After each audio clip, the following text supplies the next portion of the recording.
mentor, and she said, I'm glad that you're so excited about this, but the way the program works is that we're really only looking for kids who are not more than 2.5 years, like quote unquote, behind in reading.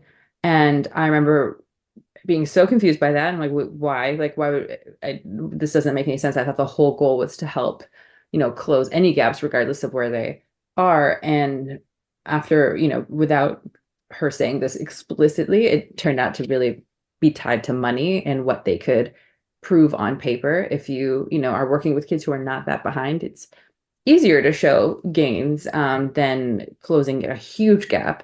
And it was all tied to, what we can sort of like prove on paper, which would impact how much money they got, which would impact, in their minds, how many students they could serve. But really along the way, there were some kids who were, you essentially too far behind to even qualify for the program.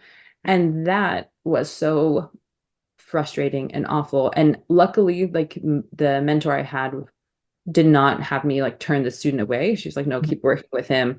Mm-hmm. And if somebody questions it, like she was willing to kind of put herself on the line because Yeah.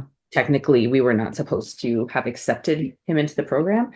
And he made a lot of progress in the end, but no, it wasn't going to be the same as someone who, was already at a third grade reading level and fifth, it's not going to look the same on paper.